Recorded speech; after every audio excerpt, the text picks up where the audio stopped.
Good afternoon. नमस्कारम। नमस्कारम ही बोलते हैं ना। ओके। तो मेरा जैसे कि सर ने इंट्रोडक्शन कर दिया, मैं अमित शिंदे नेटसप से पिछले 12 साल से काम कर रहा हूँ as a zonal manager, Maharashtra state देख रहा हूँ। साथ ही साथ सेल्स के साथ साथ ये जो बायोफिट प्रोडक्ट रेंज जो है, इसमें product development, product penetration, product training, ये सारी चीज़ें इसमें भी मैं इन्वॉल्व रहता हूँ। तो हम आज का एक डिस्कशन रखेंगे, ये डिस्कशन है रिगार्डिंग बायोफिट प्रोडक्ट, बराबर। तो बायोफिट की अगर बात करें तो बायोफिट ब्रांड विथ पर्पस है। क्या है? Biofit is a brand with purpose, मतलब ये प्रोडक्ट श्रृंखला शुरू करने के पहले कंपनी ने बहुत मार्केट रिसर्च किया। ये प्रोडक्ट हम क्यों ला रहे हैं, किस लिए ला रहे हैं, हमारा टारगेट ऑडियंस कौन है, इसमें हमारे मार्केट कॉम्पिटिटर्स कौन रहेंगे, मार्केट कॉम्पिटिटर क्या प्रोडक्ट बेच रहे हैं और हम अलग यूनिकनेस क्या बेचेंगे। इसका एक पूरा सर्वे करने के बाद कंपनी ने बायोफिट प्रोडक्ट श्रृंखला ये 2003 से लेके आज तक लगभग 17-18 साल से ये मार्केट में बहुत अच्छे से प्रोडक्ट पेनिट्रेट हो रहे हैं। मतलब इसका अगर टैगलाइन पूछेंगे तो Biofit is organic farming, profitable farming. मतलब 2003 की अगर बात करें तो 2003 में केमिकल, फर्टिलाइजर, बाकी सारे इनपुट्स, एग्रीकल्चर इनपुट्स बहुत ज़्यादा थे। उस समय अगर नेटसप भी सेम कैटेगरी का प्रोडक्ट अगर लॉन्च करता तो उस प्रोडक्ट के भरोसे हम टर्नओवर खींच सकते थे, अच्छा रेवेन्यू जनरेट कर सकते थे। लेकिन नेटसप की सोच क्या थी, जो भी करेंगे हम ऑर्गेनिक बेस पे जाएंगे, ऑर्गेनिक फार्मिंग ये कंसेप्ट प्रमोट करेंगे। जो हमारे किसान ऑर्गेनिक फार्मिंग कर रहे हैं, सेंद्रीय खेती कर रहे हैं, तो उनको प्रमोट करने के लिए उनको जो एग्रीकल्चर इनपुट लगते हैं वो इनपुट हम बायोफिट के माध्यम से देंगे। तो इसी पर्पस के लिए बायोफिट और नेटसप काम कर रहे हैं। बायोफिट का अगर देखें तो बायोफिट आज की तारीख में एक बहुत बड़ा ब्रांड बन चुका है। मतलब लास्ट फाइनेंशियल ईयर की अगर बात करें, लास्ट फाइनेंशियल ईयर अपना पैंडेमिक वाला ईयर था, लेकिन इसी ईयर नेटसप ने 412 करोड़ का बिजनेस किया और उस 412 में 65% टर्नओवर ये बायोफिट का है। मतलब लगभग 275 करोड़ का बिजनेस ये बायोफिट प्रोडक्ट से आया है। मतलब बहुत ही अच्छा कंट्रीब्यूशन इस बायोफिट का है। लास्ट फाइनेंशियल ईयर में देखेंगे तो लगभग 42 लाख बायोफिट यूनिट हमने बेचे हैं, बराबर। मतलब ये इतना अच्छा जो लोगों ने इसको प्रतिसाद दिया है, लोगों ने बहुत अच्छे से इस प्रोडक्ट को एक्सेप्ट किया है, बहुत अच्छा रिजल्ट आ रहा है। मतलब यह कंट्रीब्यूशन बहुत ही अच्छा जा रहा है और आने वाले समय में ये प्रोडक्ट ब्रांड से सुपर ब्रांड बनने जा रहा है। अगर देखेंगे फार्मर्स की, लगभग 1 मिलियन से भी ज्यादा, मतलब 10 लाख से भी ज्यादा ऐसे फार्मर हमारे पास है, वो हर साल हर फसल के लिए हर सीजन में बायोफिट के प्रोडक्ट इस्तेमाल कर रहे हैं और खुद का जो खर्चा है वो खर्चा कम कर रहे हैं, उत्पाद बढ़ा रहे हैं, जमीन की जो स्वास्थ्य रहता है वो स्वास्थ्य सुधार रहे हैं। ऐसे बहुत सारे फायदे किसान यहाँ पे ले रहे हैं। तो बायोफिट आने वाले समय में ये 101% सुपर ब्रांड बनने वाला है। और आज अगर हम केरला रीजन की अगर बात करें तो केरला रीजन में सबसे ज्यादा प्रोडक्ट सेल जो है, सेल्स कंट्रीब्यूशन जो है वो बायोफिट का है। और इसमें आप सभी डिस्ट्रीब्यूटर्स ने, आप सभी लोगों ने बहुत अच्छे से आपने खुद का कंट्रीब्यूशन दिया है। तो आपके लिए एक बार जोरदार ताली होनी चाहिए। ये मेरा जो बायोफिट का सेशन है ये पोस्ट लंच है। तो यहाँ पे चिकन बिरयानी है, यहाँ पे वेज बिरयानी है। थोड़ा यहाँ पे लोड आ सकता है क्योंकि एनर्जी कहाँ डाइवर्ट हुई है, मध्य प्रदेश में डाइवर्ट हुई है, बराबर कि नहीं? तो बीच बीच में हम तालियां बजाएंगे ताकि अपना आजू बाजू वाला जो लीडर है, जो सीनियर है, ना सो ना जाए, बराबर। अगर वो सो गए तो आजू वाला अगर ताली बजा रहा है तो वो जग जाएगा, वो सोएगा नहीं, बराबर। तो यहाँ पे बायोफिट ये आने वाले समय में 101% सुपर ब्रांड बनेगा। आज की तारीख में देखा जाए तो बायोफिट अलग अलग कैटेगरी में यहाँ पे प्रोडक्ट, अलग अलग प्रोडक्ट लाइन में यहाँ पे प्लांट ग्रोथ प्रमोटर में हमारे पास स्टीमरिच है जो हर एक फसल का उत्पाद बढ़ाने का काम करेगा। एडज्यून करके हमारे पास बायो 99 है। एग्रीकल्चर सेक्टर में जितने भी फॉलियर स्प्रे होते हैं उसकी इफिशिएंसी बढ़ाने का काम ये बायो 99 ये प्रोडक्ट करने वाला है। बायो पेस्टिसाइड है, जैसे कि इंटेक्ट करके प्रोडक्ट है हमारे पास, रैपअप करके प्रोडक्ट है, ऑर्गेनिक विडिसाइड है, एनिमल केयर के प्रोडक्ट है। साथ ही साथ मतलब क्रॉप केयर और एनिमल केयर ये डिवीजन के साथ साथ हमने इसी साल नई रेंज बायोफिट एक्वा केयर भी लॉन्च लॉन्च की है। मतलब जो फिश फार्मर है, जो श्रिम्प फार्मर है, प्रॉन्स फार्मर है, तो उनके लिए, उनका उत्पाद बढ़ाने के लिए, उनकी प्रॉफिटेबिलिटी बढ़ाने के लिए हमारे पास ये एक्वा केयर की पूरी रेंज है। तो एक्वा केयर में हमारे पास अलग अलग 3 प्रोडक्ट है। तो बायोफिट ये पूरा डबल धमाका वाला प्रोडक्ट है। मतलब कोई खेती कर रहा है तो उसके लिए हमारे पास प्रोडक्ट है, किसी की खेती छोटी है लेकिन उसका फार्म यार्ड बड़ा है, कैटल फार्मिंग कर रहा है तो उनके लिए प्रोडक्ट है, कोई पोल्ट्री फार्मिंग कर रहा है, कोई गोट फार्मिंग कर रहा है तो उनके लिए भी प्रोडक्ट है, कोई फिश फार्मिंग कर रहा है, श्रिम्प फार्मिंग कर रहा है तो उनके लिए भी प्रोडक्ट है। मतलब एग्रीकल्चर सेक्टर में, एग्रीकल्चर और अलाइड जितने भी ये मदर इंडस्ट्री के अलग अलग डिवीजन है, तो हर एक डिवीजन के लिए हमारे पास प्रोडक्ट है। तो अगर बायोफिट विद ब्रांड अगर देखा जाएगा, इसका उद्देश्य, सबसे पहला उद्देश्य है सस्टेनेबल फार्मिंग। मतलब आज की तारीख में जो फार्मिंग हो रही है, एक तो 100% कुछ लोग ऑर्गेनिक कर रहे हैं, लेकिन वो कैसे है, बहुत कम है, 1-2% है। लेकिन सबसे ज्यादा फार्मिंग हो रही है वो केमिकल फार्मिंग हो रही है। अगर ऐसे ही केमिकल फार्मिंग आगे जाके चलेगी तो हमारा बहुत बड़ा नुकसान हो सकता है, इकोसिस्टम का नुकसान हो सकता है, अपनी जमीन का नुकसान हो सकता है, और ये केमिकल फूड चेन में भी आ सकते हैं। इसके लिए हमारा उद्देश्य यही है, सस्टेनेबल फार्मिंग।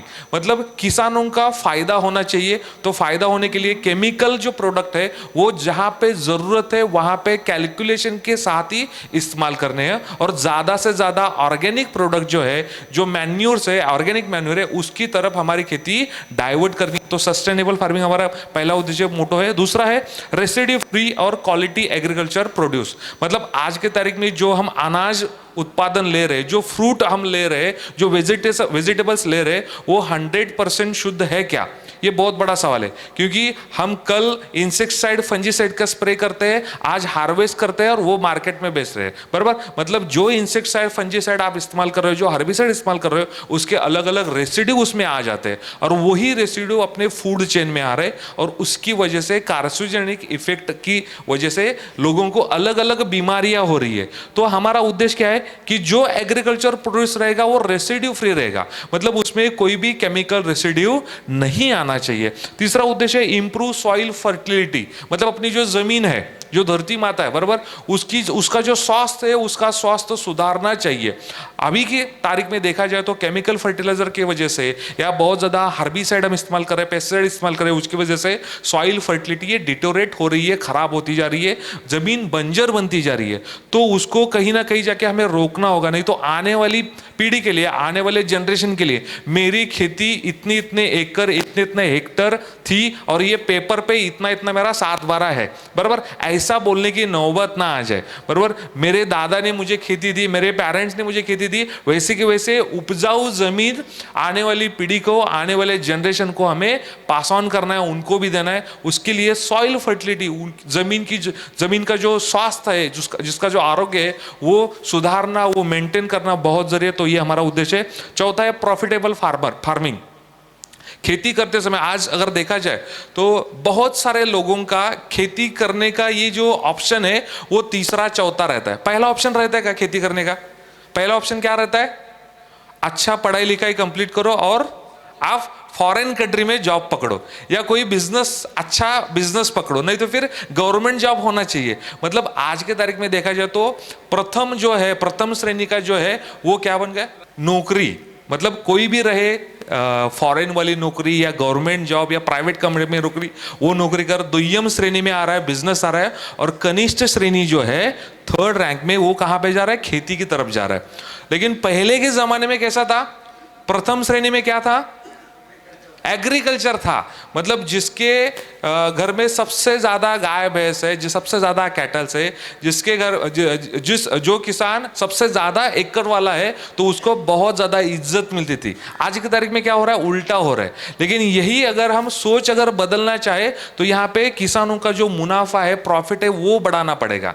किसानों का मुनाफा कैसे बढ़ेगा? उत्पादन बढ़ना चाहिए, मतलब यील्ड बढ़ना चाहिए, साथ ही साथ कॉस्ट ऑफ प्रोडक्शन जो है वो कम होनी चाहिए, और जमीन अच्छी होगी तो किसानों का प्रॉफिटेबिलिटी यहाँ पे बढ़ेगा और किसान यहाँ पे फायदे में आएगा। और पांचवा जो हमारा पर्पस है वो इको फ्रेंडली प्रोडक्ट। मतलब नेटसप बायोफिट के माध्यम से जितने भी प्रोडक्ट आज तक लॉन्च किए वो सारे के सारे 100% कैसे है?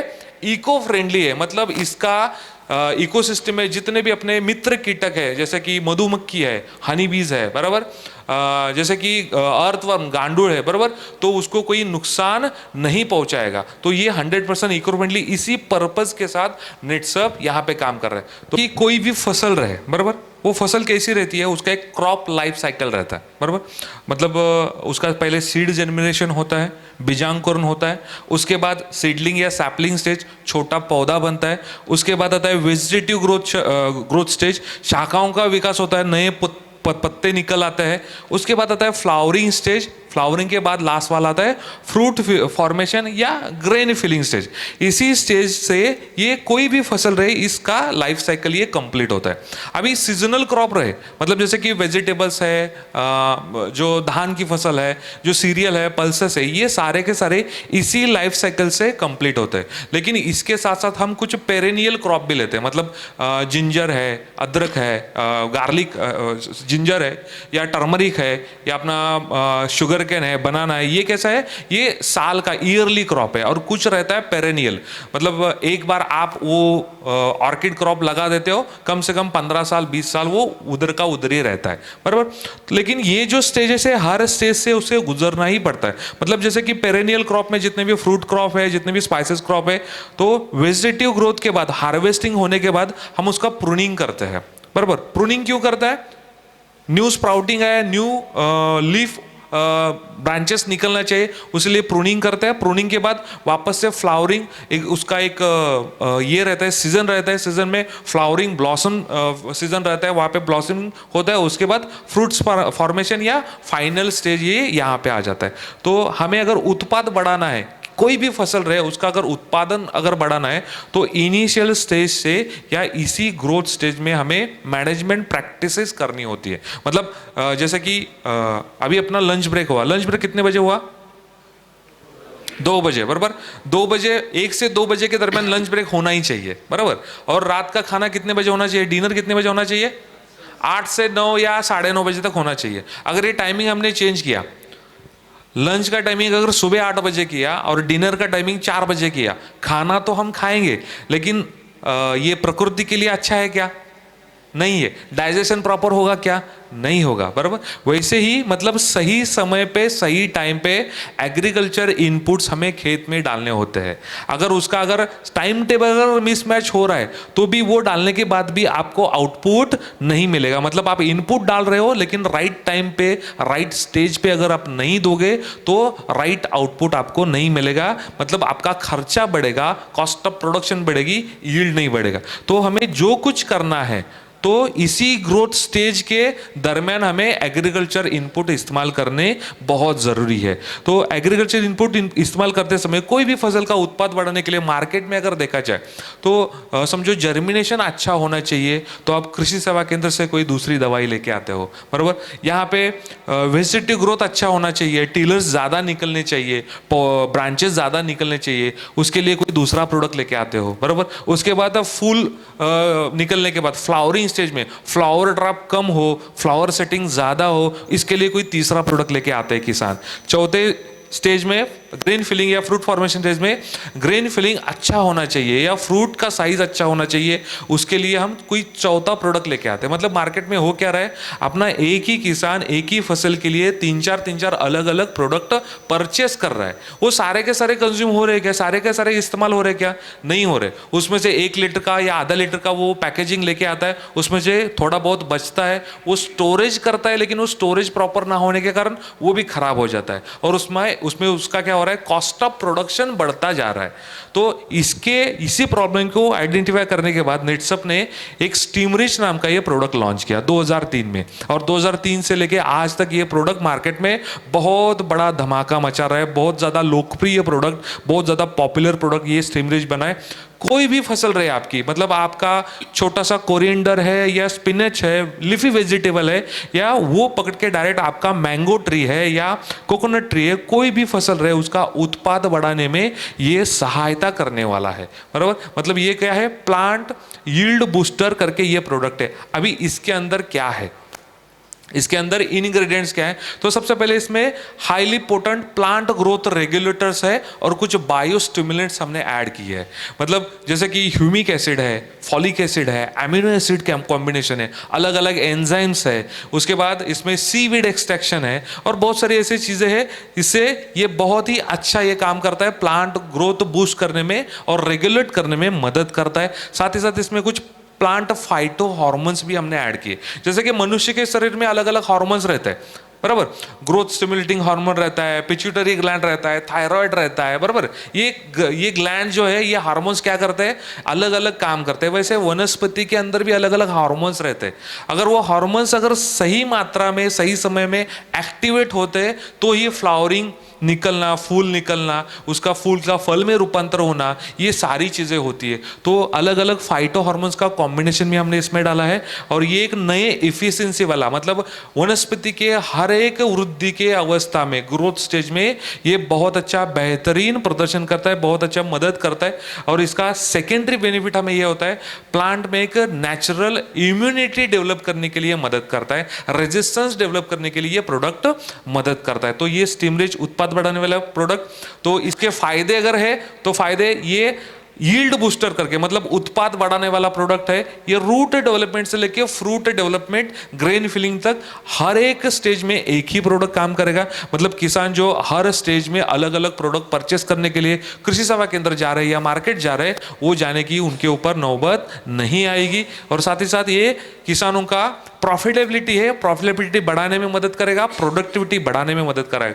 मतलब बायोफिट के उत्पाद अगर हम सही समय में सही मात्रा में अगर हम इस्तेमाल करेंगे, हर एक वृद्धि की अवस्था में, ग्रोथ स्टेज में इस्तेमाल करेंगे, तो मिनिमम 10% और एवरेज 25% यील्ड बढ़ाने में ये प्रोडक्ट मदद करने वाला है। स्टिमरिच का अगर उपयोग अगर देखेंगे, डोसेज देखेंगे, तो ये फॉलियर स्प्रे के लिए हम रिकमेंड कर रहे हैं 1 से 2 ml पर लीटर ऑफ वाटर। मतलब समझो कि 15 लीटर का आपका पानी का पंप है, तो 15 लीटर में अगर पौधे छोटे हैं तो 15 लीटर पानी में 15 ml स्टिमरिच डालो। अगर पौधे बड़े हैं, फसल बड़ी है, तो 15 लीटर पानी में आप 30 ml बायोफिट स्टिमरिच मिक्स कर सकते हो और फॉलियर स्प्रे कर सकते हो। फॉलियर स्प्रे के साथ साथ ये ड्रेंचिंग के लिए एप्लीकेबल है क्या? हाँ, कुछ क्रॉप में ये ड्रेंचिंग के लिए भी एप्लीकेबल है। जैसे कि अरेका नट है, कोकोनट है, तो उस केस में हम फॉलियर स्प्रे नहीं ले सकते, क्योंकि वहाँ पे ये लीफ एरिया कहाँ पे रहता है, वो कम से कम 40-50 फीट ऊपर रहता है। उतने ऊपर फॉलियर स्प्रे लेना पॉसिबल नहीं रहता। उस केस में हम ड्रेंचिंग कर सकते हैं। ड्रेंचिंग करने के लिए आप रूट वाला एक सिस्टम भी इस्तेमाल कर सकते हैं, सुनील सर अभी आपको बताएंगे। तो ये स्टिमरिच ऐसे काम करता है। अभी स्टिमरिच हर स्टेज में कैसे काम करेगा, ये थोड़ा हम पिक्चरल ग्राफिक से समझ के लेंगे। अभी सीड जर्मिनेशन, कोई भी बीज लो, बीज का सीड जर्मिनेशन, बीजांकुरण होता है। मतलब क्या होता है? बीज के ऊपर एक आवरण रहता है, वो आवरण ब्रेक होता है। ब्रेक होने के बाद एक निकलता है, उसका लीफ एरिया बनता है, स्टीम बनता है, और दूसरा निकलता है, उसके रूट डेवलपमेंट होता है, बराबर। तो ऐसे ही ये सीड जर्मिनेशन रहता है। कोई भी अगर नॉर्मली सीड अगर बीज अगर हम बो रहे हैं, तो बीज बोने के बाद उसमें से 60-70% जर्मिनेशन होता है। अगर वहीं पे हम अगर बायोफिट स्टिमरिच और रैपअप का सीड ट्रीटमेंट करेंगे, तो आपका जर्मिनेशन परसेंटेज मोर देन 90% होगा। अगर जर्मिनेशन परसेंटेज बढ़ रहा है, मतलब क्या हो रहा है, यहाँ पे आपकी फसल एक ही टाइम पे हार्वेस्टिंग में आएगी, एक ही टाइम पे उसका जो मैच्योरिटी रहती है, परिपक्वता होती है, वो एक ही टाइम पे आएगी। बहुत बार होता क्या है, सीड जर्मिनेशन ठीक से नहीं हुआ, तो ये किसानों को पता कब चलता है? 10-12 दिन के बाद। अरे यहाँ पे मैंने बीज डाला था, यहाँ पे कुछ भी नहीं दिख रहा, बराबर। तो वापस से वहाँ पे बीज डालता है, तो उसमें उसका खर्चा भी बढ़ता है, 2 अलग अलग टाइम पे उसको फसल निकालनी पड़ती है, तो ये सारे प्रॉब्लम होते हैं। तो यहाँ पे अगर सीड ट्रीटमेंट अगर हम करेंगे, तो आपका जर्मिनेशन मोर देन 90% होगा। अभी सीड ट्रीटमेंट करते समय अगर कोई बीज, जैसे कि मूंगफली है, मूंगफली मतलब ग्राउंड नट, बराबर।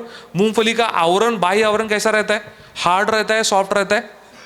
सॉफ्ट रहता है। अगर उसका अगर बीज सीड ट्रीटमेंट करने को गए हम, 10 मिनट या 5 मिनट उसको पानी में अगर भिगो के रखा, तो उसका बाह्य आवरण क्या होगा? निकल जाएगा, वो उसका छिलका निकल जाएगा। अगर कोई भी बीज है, उसका ऊपर का छिलका अगर निकल गया, तो वो जिंदगी में कभी जर्मिनेट नहीं हो सकता। इसलिए हमें ये सीड ट्रीटमेंट करते समय 1 लीटर पानी में 5 ml स्टिमरिच, 5 ml रैपअप ये प्रोडक्ट लेना है, और उस द्रावण में, उस घोल में जो कड़क बीज है, जो कड़क बीज है, बराबर, जिसका बाह्य आवरण कड़क है, वैसे बीज 5 से 10 मिनट के लिए भिगोने हैं। उसके बाद फैन के नीचे या छांव में आप उसको ड्राई कर सकते हो, सुखा सकते हो। उसके बाद आपको वो बीज बोने हैं, बराबर।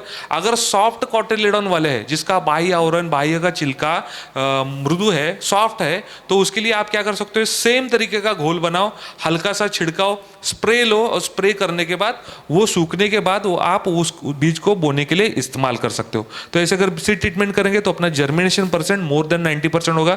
सेकंड जो है वो है फॉलियर स्प्रे का रिकमेंडेशन। अभी पौधा जब छोटा रहता है 3 to 5 लीफ स्टेज, मतलब सैपलिंग स्टेज या सीडलिंग स्टेज, इसी समय अगर इसका रूट डेवलपमेंट ठीक से डेवलप होगा तो ही वो बड़ा बन सकता है। ज्यादातर देखेंगे जहां पे स्टीमरिच या बायोफिट का इस्तेमाल नहीं हो रहा है वहां पे रूट डेवलपमेंट आपको कम देखने को दिखेगा। मतलब रूट ये दो तरीके के होते हैं, एक रहता है व्हाइट रूट रहता है और दूसरा रहता है टैप रूट रहता है। अभी टैप रूट क्या कर रहा है, टैप रूट पौधे को आधार देने का काम कर रहा है, सपोर्ट देने का कर रहा है। और व्हाइट रूट क्या कर रहे हैं, मिट्टी के अंदर, जमीन के अंदर जितने भी न्यूट्रिएंट्स है, वाटर है, उसका अपटेक करने का, उसका शोषण करने का काम कर रहे हैं। अगर ये रूट डेवलपमेंट ठीक से नहीं होगा तो पौधा बड़ा होगा क्या, नहीं होगा, बराबर। यहीं पे अगर हम स्टीमरिच का इस्तेमाल करेंगे, बायोफिट का इस्तेमाल करेंगे, तो यहाँ पे रूट डेवलपमेंट बहुत अच्छे से डेवलप होगा।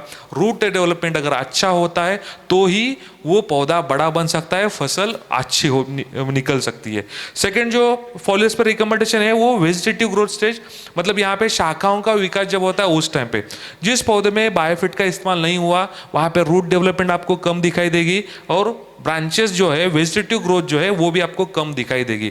लेकिन यहीं पे अगर हम बायोफिट स्टीमरिच का इस्तेमाल अगर हम करेंगे तो वेजिटेटिव ग्रोथ बहुत अच्छी आपको देखने को मिलेगी। मतलब मोर ब्रांचेस, मोर लीफ एरिया, उसका ग्रीनरी अच्छा रहेगा, और ग्रीनरी अच्छा रहेगा, लीफ एरिया अगर ज़्यादा रहेगा तो फोटोसिंथेसिस जो है, प्रकाश संश्लेषण क्रिया जो है वो अच्छी होगी और वहाँ पे ऊर्जा निर्मित ज़्यादा हो सकती है। और अन्न निर्मित ज़्यादा होने के बाद आपका ये पौधा, आपकी फसल बहुत अच्छे से डेवलप हो सकती है। तो सेकेंड फॉलियर स्प्रे हम वेजिटेटिव ग्रोथ फेज में हम रिकमेंड करते हैं। तीसरा जो स्टेज है वो है फ्लावरिंग स्टेज।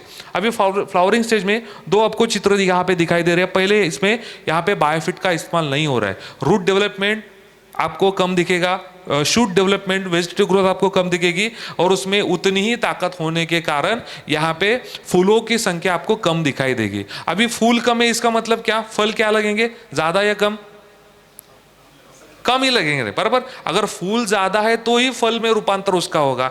तो यहाँ पे बायोफिट का इस्तेमाल नहीं हो रहा है, वहां पे फूलों की संख्या कम होती है। साथ ही साथ उस वनस्पति में फाइटो हार्मोन जो है उसका इम्बैलेंस हो जाता है, उसकी वजह से फ्लावर ड्रॉप होने के चांसेस ये सबसे ज्यादा उसमें रहता है। जहां पे बायोफिट का इस्तेमाल हो रहा है वहां पे रूट डेवलपमेंट अच्छी हुई है, शूट डेवलपमेंट अच्छी हुई है, नंबर ऑफ फ्लावर्स भी सबसे ज्यादा आपको देखने को मिलेंगे। ज्यादा फ्लावर है तो ही उसका उत्पाद हमें ज्यादा मिलेगा। साथ ही साथ यहाँ पे फ्लावर ड्रॉप नहीं होगा, क्योंकि अपने बायोफिट में जो फाइटो हार्मोन्स है, ऑक्सिन करके जो इंग्रेडिएंट है, वो क्या करता है, फ्लावर ड्रॉप को रोक देता है। फ्लावर ड्रॉप अगर बंद होगा तो ही अपना उत्पाद यहाँ पे बढ़ने में मदद होगी। चौथा जो फॉलियर स्प्रे वो हम ग्रेन फिलिंग या फ्रूट फॉर्मेशन स्टेज में हम रिकमेंड करते हैं। अभी यहाँ पे रूट डेवलपमेंट ठीक से नहीं हुई, शूट डेवलपमेंट ठीक से नहीं हुई, यहाँ पे नंबर ऑफ फ्लावर्स कम है, फ्लावर कम है, उसकी वजह से फल यहाँ पे आपको कम दिखने को मिलेंगे।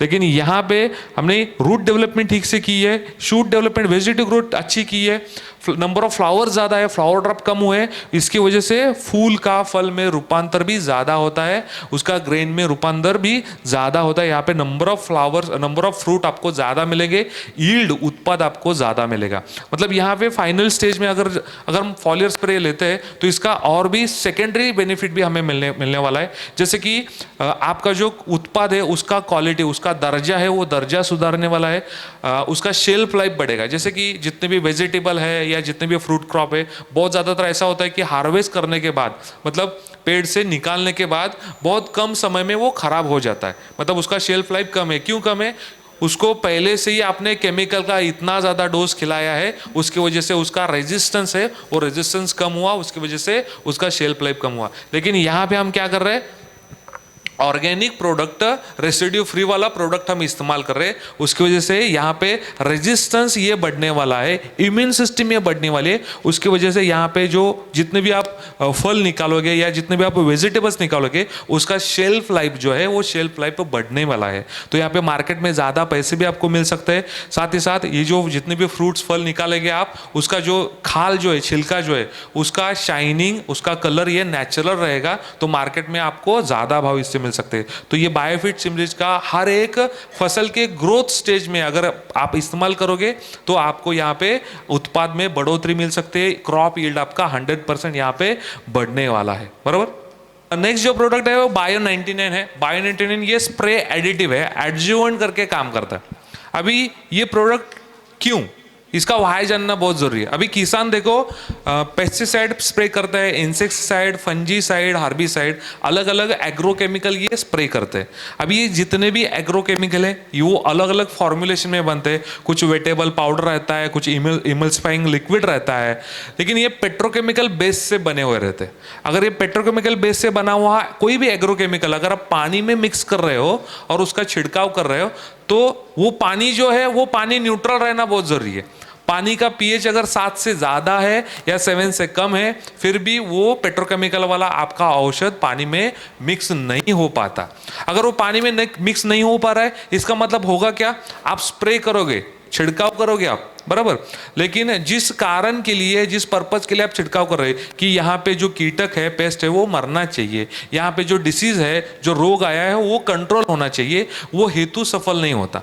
उसकी वजह से किसान क्या करते हैं, इस बार मैंने ये 15 लीटर पानी में 30 ml ये दवाई मिक्स की थी। अभी नेक्स्ट डोज उसका क्या होता है, वो बढ़ जाता है, 30 की जगह वो 40 ml 50 ml करता है, लेकिन फिर भी वो कंट्रोल में नहीं रहता। उस चक्कर में किसानों का कॉस्ट ऑफ प्रोडक्शन है वो बढ़ता जाता है। और जो एग्रीकल्चर यूनिवर्सिटी ने डोज रिकमेंड करके दिया है कोई भी एग्रोकेमिकल का, उस डोज से ऊपर का डोज, डबल या उससे ज़्यादा डोज हम इस्तेमाल कर रहे हैं, बराबर। उसकी वजह से कि खेत में जो जितने भी कीटक आते हैं उसमें रेजिस्टेंस भी तैयार होता है। रेजिस्टेंस की वजह से वो रिस्पॉन्स भी नहीं दे पाती और ज़मीन का या पानी का जो पॉल्यूशन होता है वो भी ज़्यादा होता है। इसके लिए हमें जितने भी एग्रोकेमिकल हम इस्तेमाल कर रहे हैं उसकी इफ़िशियंसी कैसे बढ़ाए, इसके ऊपर सोचना, उसके ऊपर थोड़ा कोई तो सोल्यूशन लाना, ये बहुत ज़रूरी है। इसके लिए नेटसप ने बायो 99 ये प्रोडक्ट बनाया।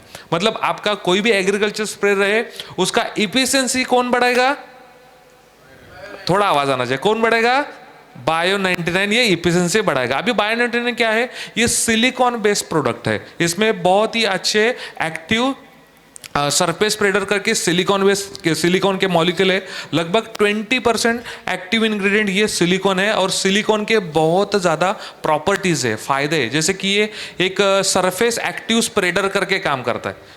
क्या करता है, सरफेस एक्टिव स्प्रेडर करके काम करता है। मतलब जिस पत्ते के ऊपर, जिस फसल के ऊपर आप बायो 99 वाला कोई भी दवाई फवारोगे, इस स्प्रे करोगे, तो सबसे ज़्यादा लीफ एरिया ये कवर हो जाएगा, क्योंकि ये स्प्रेडर करके काम करेगा, स्टिकर करके काम करेगा, ज़्यादा समय तक पत्तों के ऊपर और निचले हिस्से में चिपक के रहने का ये काम करेगा। साथ ही साथ ये सरफेस टेंशन कम करने का काम करेगा। अभी सरफेस टेंशन मतलब क्या, जैसे कि पत्ते के ऊपर एक सरफेस टेंशन रहता है। जैसे कि अपना जो स्किन है विंटर सीजन में कैसा होता है, कड़क होता है।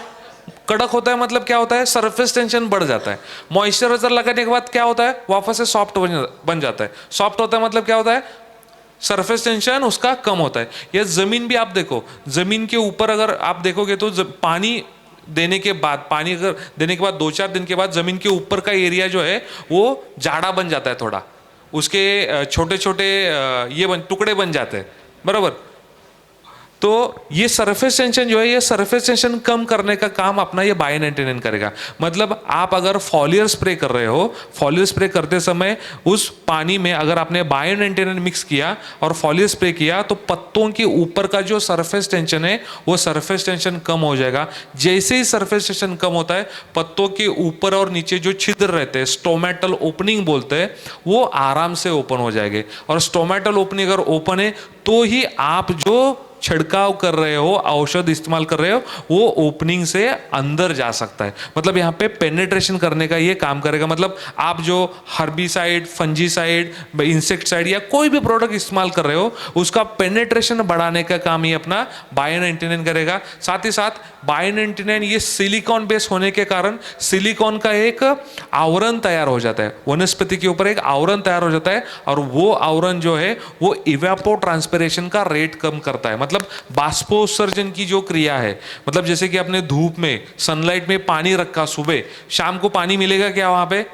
नहीं दिखेगा, वो इवेपोट्रांसपिरेशन होके ऊपर चला जाता है। वैसे ही जब हम फॉलियर स्प्रे करते हैं उस टाइम पे सूरज की रोशनी रहती है, तो कुछ हद तक वो पौधे को इस्तेमाल होती है और बहुत सारा इवेपोट्रांसपिरेशन की वजह से वो लॉस हो जाता है। तो यहाँ पे अगर बायो 99 का इस्तेमाल करेंगे तो इवेपोट्रांसपिरेशन लॉस हम कम कर सकते हैं। मतलब जो औषधि आप इस्तेमाल कर रहे हो उसकी बायो अवेलेबिलिटी जो है, उपलब्धि जो है, वो उपलब्धि बढ़ाने का काम ये बायो 99 करेगा। मतलब यहाँ पे बायो 99 ये प्रोडक्ट कॉन्सेंट्रेटेड है, बहुत कम मात्रा में लगता है, लेकिन इसके फायदे ये बहुत ज्यादा है। सबसे पहला फायदा इसमें क्या होगा, अपना जो खर्चा होने वाला है इंसेक्टिसाइड, फंजीसाइड, इसका जो खर्चा है वो खर्चा कम हो सकता है। मतलब जहां पे 4 स्प्रे ले रहे हो, जहां पे 3 स्प्रे ले रहे, वहां पे आपके 2 स्प्रे में आपका प्रॉपर कंट्रोल वहां पे आपको डिसीज का या पेस्ट का आपको देखने को मिलेगा। कैसे? क्योंकि हम यहाँ पे क्या कर रहे हैं, इफिशिएंसी बढ़ा रहे, कार्य क्षमता बढ़ा रहे। मतलब किसी फैक्ट्री में एम्प्लॉय की अगर इफिशिएंसी बढ़ गई तो प्रोडक्टिविटी ज्यादा निकलती है। वैसे ही यहाँ पे हम जो एग्रीकल्चर केमिकल इस्तेमाल कर रहे हैं उसका इफिशिएंसी बढ़ाएंगे तो उसका आउटपुट हमें ज्यादा मिलेगा, और एक्सेस जो इस्तेमाल हो रहा है अपना एक्सेस इस्तेमाल कम हो जाएगा। एका दूसरे डोज के जो पैसे है वो पैसे बच जाएंगे, किसानों का प्रॉफिटेबिलिटी यहाँ पे बढ़ेगा। साथ ही साथ ये जो बायो 99 है ये इको फ्रेंडली प्रोडक्ट है, सिलिकॉन बेस होने के कारण। अभी सिलिकॉन ये जो घटक है ये प्लांट न्यूट्रिएंट्स में भी आता है। मतलब जैसे अलग अलग न्यूट्रिएंट्स रहते हैं, मैक्रो न्यूट्रिएंट रहते हैं, सेकेंडरी न्यूट्रिएंट रहते हैं और माइक्रो न्यूट्रिएंट रहते हैं। तो ये सिलिकॉन ये सेकेंडरी प्लांट न्यूट्रिएंट का भी काम करता है। मतलब कुछ हद तक आपके फसल को, आपकी वनस्पति को ये सिलिकॉन वाला न्यूट्रिएंट देने का भी काम करता है, और इसका ये बहुत अच्छे से फायदा हमें इफिशिएंसी बढ़ाने के लिए होता है। इसका अगर डोज देखेंगे तो 15 लीटर पानी के लिए 5 ml है, क्योंकि ये कॉन्सेंट्रेटेड प्रोडक्ट है। ये स्टीमरिच जैसे 1 लीटर पानी में 1 ml इस्तेमाल नहीं करना है। अगर कोई किसान गलती से भी डोज अगर बढ़ाएगा तो पत्तों के ऊपर स्कॉर्चिंग इफेक्ट आ सकता है ज्यादा, उससे ज्यादा कोई नुकसान नहीं होगा। लेकिन हमें ध्यान से अगर स्टीम ये बायो 99 का बोतल है उसके ऊपर मार्कर से लिखना है 5 ml इन 15 लीटर वाटर या 1 ml इन 3 लीटर वाटर, बराबर। तो ये ध्यान से लिखना है, ये फॉलियर स्प्रे के लिए हम रिकमेंड कर रहे हैं, बराबर। यहाँ पे चित्र में आपको दिखाई देगा इमेज में, नॉर्मल स्प्रे जब आप लेते हो तो पानी के ऐसे बूंदे आपको दिखाई देगी पत्तों के ऊपर। अगर बायो 99 वाला लोगे तो यूनिफॉर्म स्प्रेडिंग वाला आपको दिखाई देगा।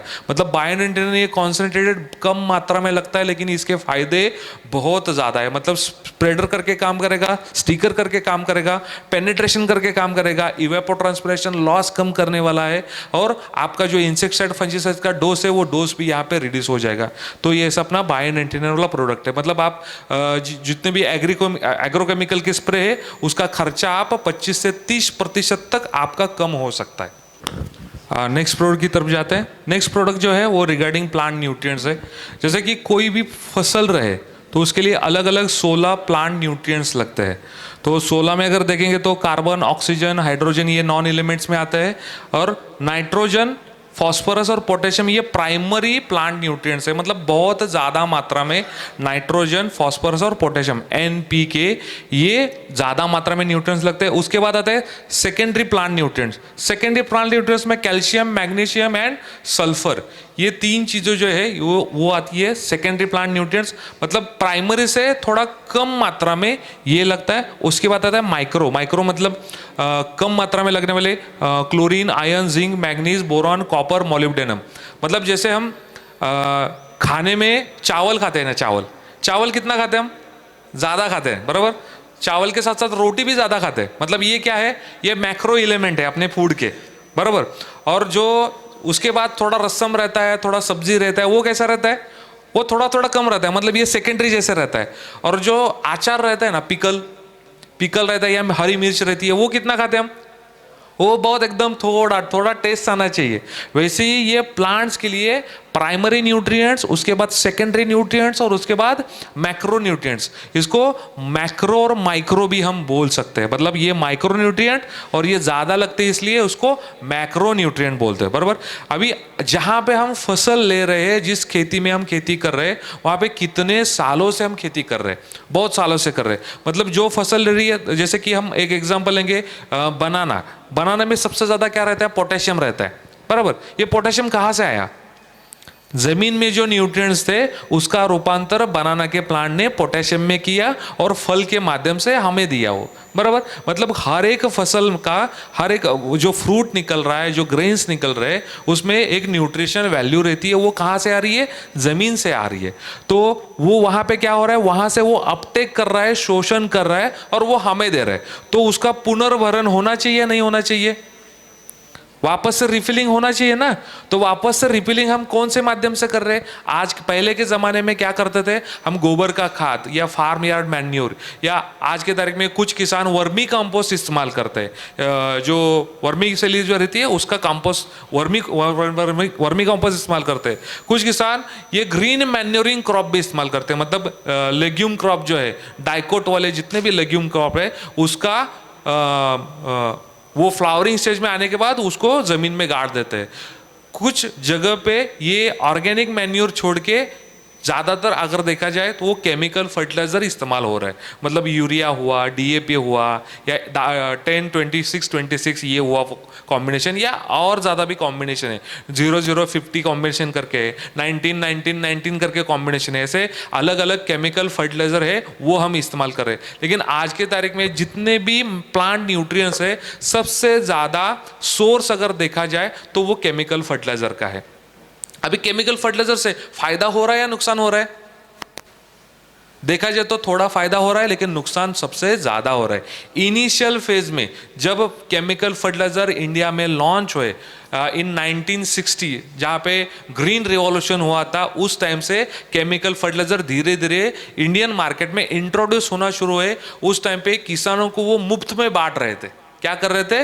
मुफ्त में बांट रहे थे। इनिशियल स्टेज में हमें उत्पाद भी अच्छा मिला, उस टाइम पे बहुत कम मात्रा में हम इस्तेमाल कर रहे थे। लेकिन बाद में क्या हुआ? ज़्यादा उत्पादन निकलना चाहिए, यील्ड ज़्यादा आना चाहिए, इसलिए हमने वो केमिकल फर्टिलाइजर के डोसेज बढ़ाए। डोसेज बढ़ाने की वजह से ज़मीन जो है, अपनी सॉइल कंडीशन जो है वो ख़राब होती चली गई। मतलब आज के तारीख में देखा जाए तो सबसे ज़्यादा सॉइल पोल्यूशन जो हो रहा है वो केमिकल फर्टिलाइजर की वजह से हो रहा है। मतलब आने वाले समय में ये ज़मीन बंजर भी बन सकती है, नाफिक बन सकती है, वहाँ पे फसल लेने के लायक वो नहीं रहेगी, उसका पूरा स्वास्थ्य बिगड़ जाएगा। मतलब जैसे कि एक एग्जाम्पल हम लेते, पहले के ज़माने में हम हल चलाते थे। हल कौन सा था? लकड़ी का था ना, वुडन प्लाऊ था, वुडन प्लाऊ, बराबर। वुडन प्लाऊ को किर्लोस्कर ने छोटा सा क्या लगाया? आयरन का पीस लगाया, टुकड़ा लगाया, और वो क्या हुआ? आयरन प्लाऊ हुआ।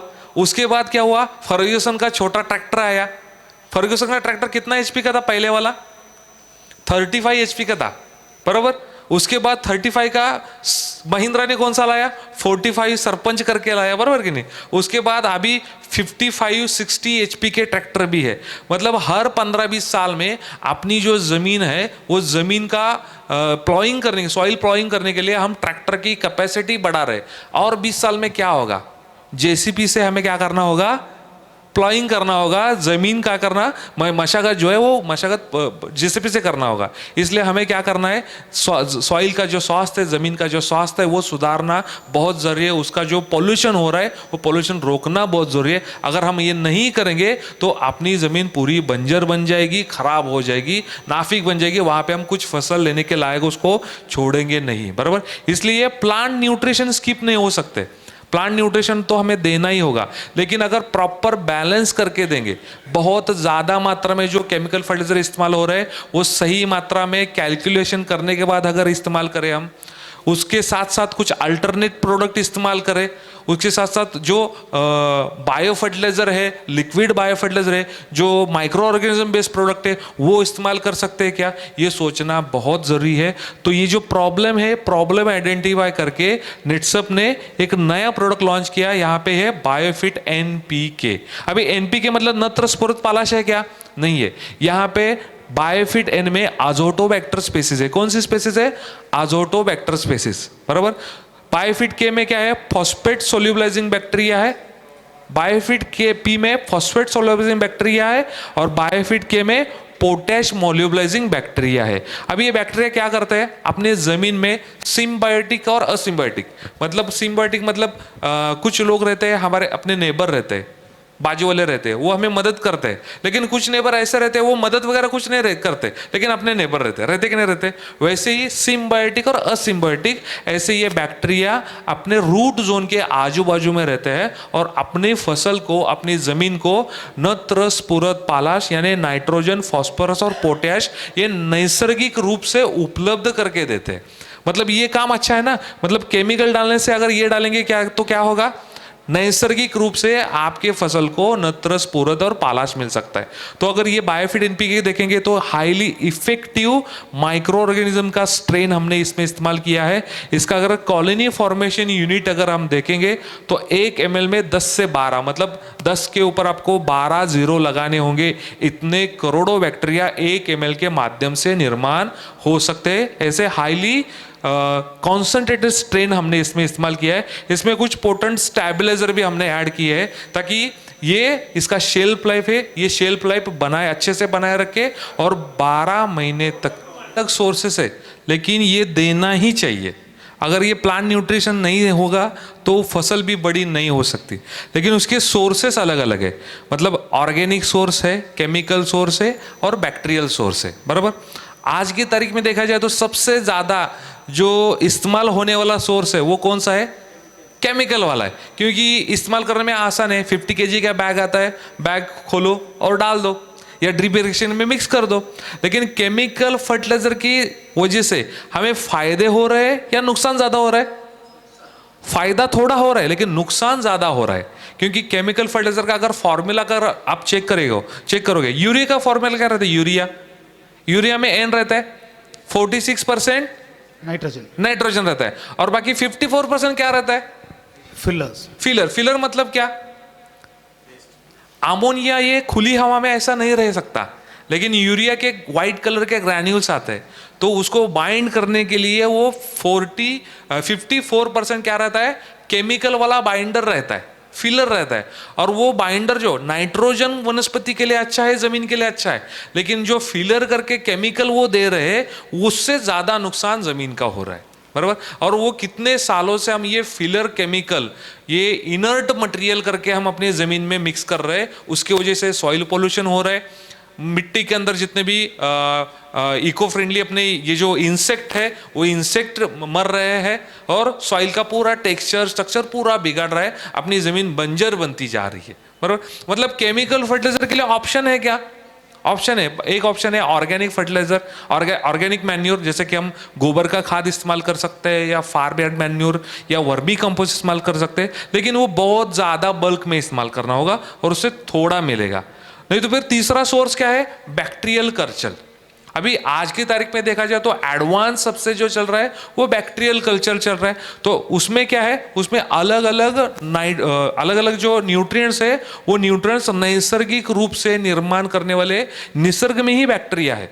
क्योंकि देखो केमिकल फर्टिलाइजर का इन्वेंशन होने से पहले खेती होती थी या नहीं होती थी, एंशिएंट टाइम में 1960 के पहले खेती थी ना अपनी, उस टाइम पे हम अच्छा खाना खा रहे थे, अच्छे ग्रेन्स ले रहे थे, बराबर। लेकिन उस टाइम पे वनस्पति को लगने वाले जो न्यूट्रिएंट्स है वो नैसर्गिक रूप से उपलब्ध करके देने वाले बैक्टीरिया, जीवाणु जमीन के अंदर मौजूद थे। आज के तारीख में केमिकल फर्टिलाइजर की वजह से वो सारे बैक्टीरिया हमने क्या किया है, मार दिए है, बराबर। तो यहाँ पे ऑप्शन क्या है, हम बैक्टीरियल कल्चर इस्तेमाल कर सकते हैं। लेकिन आज अगर मार्केट में देखेंगे तो बैक्टीरिया का charcoal base powder based product मिलता है या ब्रिकेट बेस या ग्रैन्यूल बेस्ड प्रोडक्ट मिलता है। लेकिन उससे भी एडवांस नेटसप ने नेटसप के R&D ने लिक्विड बायो फर्टिलाइजर कैटेगरी में बायोफिट N, बायोफिट P और बायोफिट K ये लिक्विड बायो फर्टिलाइजर प्रोडक्ट बनाया है। बराबर, मतलब ये डायरेक्टली नत्र स्फुरद पालाश है क्या? डायरेक्टली नाइट्रोजन फॉस्फोरस और पोटैश है क्या? नहीं है। ये नाइट्रोजन फॉस्फोरस और पोटैश उपलब्ध नैसर्गिक रूप से करके देने वाला बैक्टीरिया इसमें है। बराबर, अभी इसमें बायोफिट एन में क्या है? आजोटोबैक्टर स्पीसीज है। अभी बायोफिट एन वाला आजोटोबैक्टर स्पीसीज क्या कर रहा है? नाइट्रोजन सबसे ज्यादा कहां पे है? हवा में नाइट्रोजन है। बराबर, 78% नाइट्रोजन कहां पे? हवा में है। लेकिन हवा का नाइट्रोजन वनस्पति ले सकती है क्या? नहीं ले सकती। लेकिन आजोटोबैक्टर स्पीसीज जो है वो नाइट्रोजन फिक्सेशन करने का काम करते हैं। मतलब हवा का नाइट्रोजन नैसर्गिक रूप से फिक्सेशन करके ही उसको खाना मिलता है, और जो नाइट्रोजन फिक्स होगा वो किसको मिलेगा? अपने फसल को मिलेगा, अपने जमीन में उपलब्ध हो जाएगा। मतलब बायोफिट एन की वजह से, आजोटोबैक्टर स्पीसीज की वजह से नाइट्रोजन फिक्सेशन की प्रोसेस होगी और अपनी फसल को नाइट्रोजन मिलने वाला है। वैसे ही अपनी जमीन में फास्फोरस और पोटैश उपलब्ध है।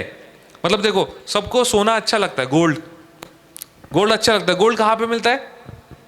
जमीन में मिलता है, लेकिन वो रॉ फॉर्म में रहता है। उसके ऊपर प्रोसेस करने के बाद हमें वो गोल्ड हम निकाल सकते हैं। वैसे अपनी जमीन में सबसे ज्यादा मिनरल्स जो है वो कहाँ पे है? जमीन में। लेकिन ये नॉन अवेलेबल फॉर्म में, सैचुरेटेड फॉर्म में। तो उसका विघटन कौन कर सकता है? एक तो साइंटिस्ट लैबोरेटरी में कर सकता है, नहीं तो फिर नैसर्गिक रूप से जो बैक्टीरिया है वो बैक्टीरिया उसको मोबिलाइज कर सकती है। बराबर, तो हमने बायोफिट पी में और बायोफिट के में क्या डाला? Phosphate mobilising bacteria, potash solubilising bacteria. अभी ये दो बैक्टीरिया क्या कर रहे हैं? जमीन के अंदर जो सैचुरेटेड फॉर्म में, नॉन अवेलेबल फॉर्म में जो फॉस्फोरस है, जो पोटैश है, उसका विघटन कर रहे हैं, उसको मोबिलाइज कर रहे हैं, उसको डिसॉल्व कर रहे हैं और वो फसल को उपलब्ध करके दे रहे हैं। मतलब हमने अगर यहाँ पे बायोफिट एनपीके इस्तेमाल करना शुरू किया तो अपने जमीन में से जो सैचुरेटेड फॉर्म में जो फॉस्फोरस और पोटैश है वो नैसर्गिक रूप में मिलना शुरू हो जाएगा और हवा का नाइट्रोजन फिक्स होके अपने वनस्पति को मिलना यहाँ पे शुरू हो जाएगा। बराबर, तो ये आसान, मतलब यहाँ पे सिम्बायोटिक और असिम्बायोटिक दोनों तरीके से ये बैक्टीरिया काम कर रही है। अभी नेटसप ने बायोफिट के माध्यम से ये जो प्रोडक्ट बनाया है इसका काउंट फॉर्मेशन यूनिट कितना है? मतलब ये बैक्टीरिया 1 लीटर की बोतल आती है, मतलब 1000 ml 1000 ml हुआ, लेकिन 1 ml में कितने बैक्टीरिया है? 10⁻12, मतलब 10 के ऊपर आपको 12 जीरो लगाने होंगे। उतने करोड़ों बैक्टीरिया 1 ml के माध्यम से रिप्रोड्यूस हो सकते हैं। मतलब इसका मल्टीप्लिकेशन जो है वो मल्टीप्लिकेशन बहुत ज़्यादा है।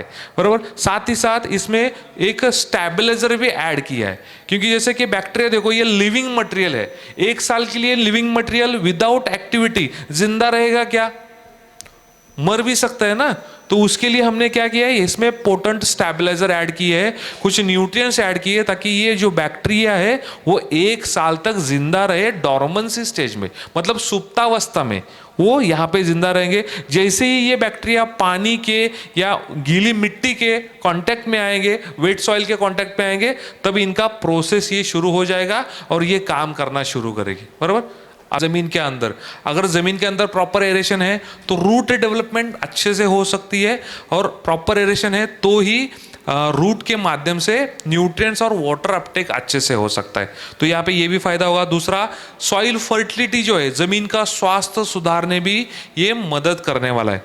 जहाँ पे मृत जमीन रहती है, मृत जमीन में कोई भी बैक्टीरिया नहीं है। बराबर, और जहाँ पे जीवित जमीन है तो जीवित जमीन में बैक्टीरियों की संख्या, सूक्ष्म जीवाणुओं की संख्या ये ज्यादा रहती है। तो यहाँ पे एनपीके के माध्यम से हम अपने जमीन के अंदर के जो सूक्ष्म जीवाणु जो है, सूक्ष्म जीव जो है, उनकी संख्या बढ़ा रहे। मतलब अपनी जमीन के अंदर हम जीव डालने की, जान डालने की यहाँ पे कोशिश यहाँ पे कर रहे हैं।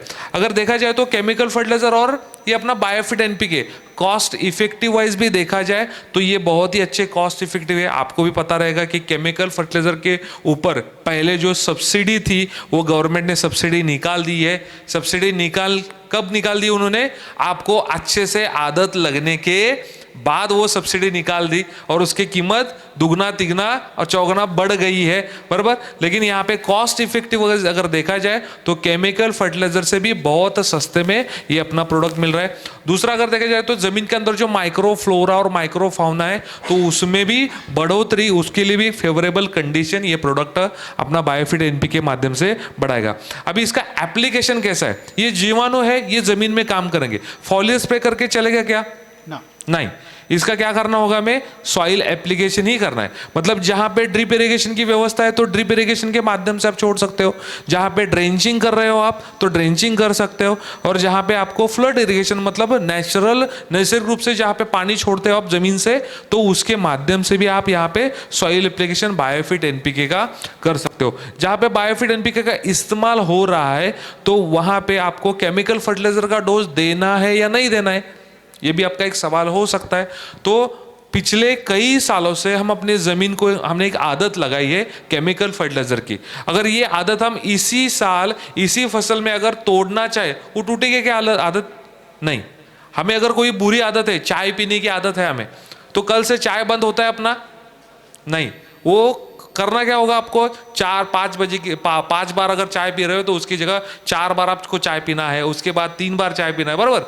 ऐसा धीरे धीरे करके आपके बैड हैबिट्स आप क्या कर सकते हो, बंद कर सकते हो। वैसे ही अपने जमीन को केमिकल फर्टिलाइजर की एक बैड हैबिट लगी है, वो पहले ही साल हम कम नहीं कर सकते या बंद नहीं कर सकते, हम स्टेप बाय स्टेप कम कर सकते हैं। मतलब केमिकल फर्टिलाइजर का किसी भी फसल का एक डोज रहता है, उस डोज में पहले साल आपको 30% डोज वो रिड्यूस करना है। मतलब आप 100 किलो डाल रहे हो तो 70 किलो डालो, बराबर।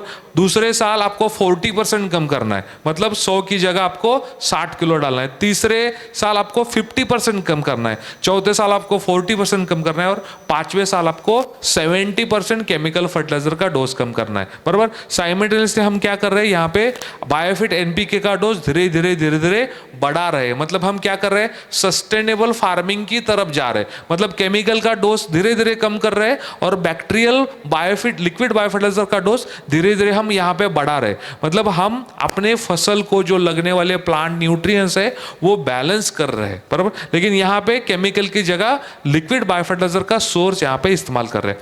अभी ये केमिकल का डोज आप दे रहे हो और उसी समय पे आप बायोफिट एनपीके का भी डोज दे रहे हो, तो दोनों डोज के बीच में 4 से 5 दिन का इंटरवल यानी गैप रहना मेंटेन करना बहुत जरूरी है। क्योंकि केमिकल और ये बायोफिट एनपीके अगर एक साथ जमीन में छोड़ेंगे तो केमिकल इस बैक्टीरिया को क्या कर सकते हैं, मार सकते हैं। इसलिए कम से कम 4 से 5 दिन का इंटरवल रहना बहुत जरूरी है। इसका डोसेस कैसा है, अगर आप ड्रेंचिंग कर रहे हो, छोटी फसल है, तो 1 लीटर पानी में 1 से 2 ml बायोफिट एनपीके ईच आपको लेना है, घोल बनाना है, और वो ड्रेंचिंग कर सकते हो। नहीं तो फिर आप डायरेक्टली ड्रिप इरिगेशन से छोड़ रहे हो तो 200 लीटर पानी में 1 litre N, 1 litre P, 1 litre K ऐसा घोल बनाओ, और 200 लीटर पानी आप ड्रिप इरिगेशन के माध्यम से या फ्लड इरिगेशन के माध्यम से आप खेत में छोड़ सकते हो। ओके, नेक्स्ट प्रोडक्ट जो है वो शेयर है सॉइल हेल्थ एनहांसमेंट टेक्नोलॉजी, बराबर। मतलब देखो, अगर कोई भी प्रोडक्ट रहे उसका प्रोडक्शन अगर ज्यादा करना है तो कौन सी चीज अच्छी होनी चाहिए, प्रोडक्शन फैक्ट्री अच्छी होनी चाहिए, बराबर। मतलब समझो हम अगर घड़ी बना रहे हैं तो घड़ी जहां पे तैयार होती है वो फैक्ट्री कैसी होनी चाहिए, 100% ओके होनी चाहिए, तो ही हम अच्छे से फाइनल प्रोडक्शन निकाल सकते हैं। वैसे जहां से हम अनाज तैयार कर रहे हैं या वेजिटेबल्स या फ्रूट्स पैदा कर रहे हैं वो कौन सी फैक्ट्री से निकाल रहे हैं, हम जमीन से निकाल रहे हैं, बराबर। मतलब देखो कि जमीन के ऊपर हमें वेजिटेटिव ग्रोथ दिखती है, फूल दिख रहे हैं या फल दिख रहे हैं, लेकिन वो जो दिख रहा है उससे बहुत ज्यादा इंपॉर्टेंट जो रहता है वो रहता है रूट्स। वो कहाँ पे है, वो जमीन के अंदर है। अगर वो जमीन के अंदर वो सही सलामत है, अच्छे है, गुड कंडीशन में, तो ही ऊपर दिखने वाला भाग हमें अच्छा मिलेगा और फायदा हमें मिलेगा। मतलब हमें अगर खेती अगर अच्छे से करनी है तो अपनी जो ज़मीन है उसका स्वास्थ्य हमें सुधारना बहुत ज़रूरी है। इसलिए हमने ये प्रोडक्ट निकाला है सॉइल हेल्थ एनहांसमेंट टेक्नोलॉजी। इसको शॉर्ट फॉर्म में हम SHET भी बोलते हैं, बराबर। अभी इस प्रोडक्ट के अंदर क्या है, अलग अलग बेनिफिशियल बैक्टीरिया जो है माइक्रो ऑर्गेनिज्म है उसका स्पोर्स बेस इसमें है। मतलब स्पोर्स मतलब जैसे कि बैक्टीरिया रहते हैं, बैक्टीरिया के मतलब जैसे मुर्गी रहती है और अंडे भी रहते हैं, बराबर। वैसे माइक्रो ऑर्गेनिज्म का पहला स्टेज जो रहता है वो स्पोर्स रहता है। तो स्पोर्स फैक्ट्री है, इसमें अलग अलग कॉम्बिनेशन बेनिफिशियल बैक्टीरियाओं का कॉम्बिनेशन करके इसमें हमने इसमें डाला है। साथ ही साथ इसमें कुछ बायो स्टिमुलेंट्स भी डाले हैं, इसमें कुछ न्यूट्रिएंट्स भी एडिशनल ऐड किए हुए हैं। तो ये जो प्रोडक्ट है इस प्रोडक्ट के इस्तेमाल से हमें फायदा क्या होने वाला है, सॉइल हेल्थ एनहांस होने वाली है।